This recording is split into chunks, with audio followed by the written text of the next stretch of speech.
This morning I'm joined by Sacha O'Sullivan, the host of Westminster Insider at Politico Europe, and Molly Blackhall, Global Affairs Correspondent at The Eye. So welcome back to both of you. Thank you. We dealt with a few of the front pages in the last hour, but Molly, there's a story on the front of the Sunday Telegraph that you wanted to talk about, and this is the fallout from that huge power outage that took Heathrow out of action on Friday, and various reviews now being announced. Yeah, so Ed Miliband has basically announced that he wants the government to have a proper deep dive into how it is that this was able to happen and whether we've got a kind of infrastructural issue within our energy system which makes it too vulnerable to issues like this. You know, how did one fire in one sort of power station take out, you know, not only Heathrow Airport, but also the surrounding areas? And it's a very valid question. However, it is one I wish he'd asked earlier. I don't think that we, you know, should be waiting until something like this happens to ask about the resilience of our national infrastructure. You know, we do have a massive problem here in that lots of our infrastructure is very dated. And we are facing increasing sort of cyber attacks, increasing tensions with countries like Russia. And I think there are very serious concerns, particularly in the sort of defence area, about whether or not we're up to the task here. You know, for instance, if there was a cyber attack on our energy grid and all of the lights go out, I mean, what does that mean for traffic lights when they aren't working? What does that mean for people without power? You know, and how many households nowadays, particularly younger people, which, you know, I would accept we're a part of, have, for instance, a torch which, you know, operates off a battery or a first aid kit, or know what to do, you know, in situations like this. So I think it's a very serious conversation that we need to have around infrastructure, and it's a shame that it's coming after this point, but I'm sort of pleased that it's happening. Yeah, and Heathrow themselves have also announced that they're launching an investigation into their own resilience, and that's another question as well, isn't it? The fact that they were reliant on one substation, so it does beg the question. Well, it was answered on Friday, what happens when that substation hits a crisis. There is, and there's kind of split responsibilities here, right? Like, there's the responsibilities because Heathrow is a private company, but it's also key national infrastructure.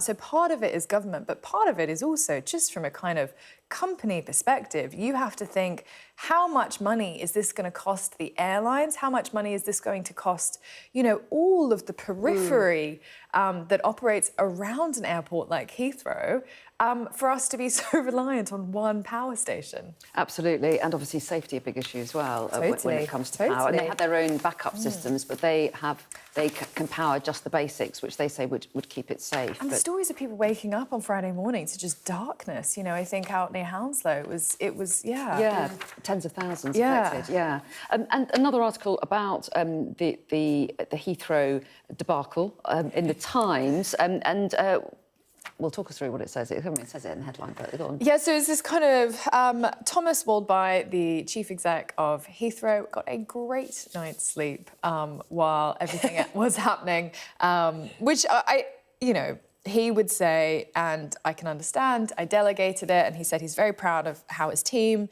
dealt with the situation, that it wasn't Heathrow's fault, but he basically went to bed at about 12:30 a.m. when the shutdown of the airport was called by his deputy at about 1:44 in the morning.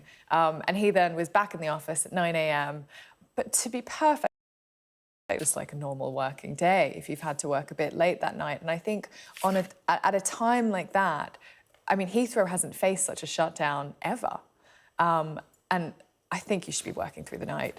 Well, and I don't think he's confirmed his yeah, it's bedtime. not entirely clear where this is coming from. They're quoting Heathrow insiders, aren't they? Yeah, Heathrow insiders. Who also defended him and said, you know, there was a crisis, he needed to get a good night's sleep, there are important decisions to be made the next day, kind of thing. Yeah, his argument, or their argument, or somebody's argument seems to be that, you know, he needs to be rested in order to take these important decisions. And I do think Sacha's got a point here. You know, there was 1,000 flights cancelled and 200,000 passengers affected. It might be time to pull an all-nighter, but he makes a valid point. It's actually not my favourite story on this. My favourite story was The Guardian sent a reporter down to the local area to find out what had gone on for them. And actually there were loads of areas under the flight path who said it was blissful. So there was chaos within Heathrow, but outside of it, people were like, finally, it's peace and quiet. So tiny bit of silver lining to all of that. Yeah, very little. I'm sure the passengers watching... Yeah, not comforted by that. Not comforted by that. Let's move on to a story that I understand that you...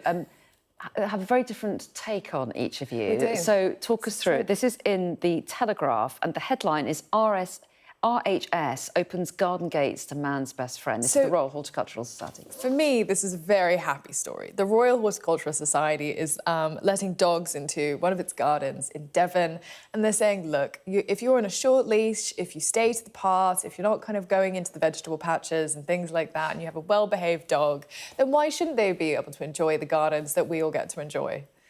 I oppose this view, and I will go out on a limb. I know it's an unpopular opinion to be anti-dog, and I am not in every situation. But I don't think that we need to have them running around everywhere. You know, They're not running, they're on a leash. It's a slippery slope. We are introducing, can I just say, we are introducing something apparently called wee polls. This is an undignified thing for us to be having to look into. How do people make sure their dogs wee on said polls?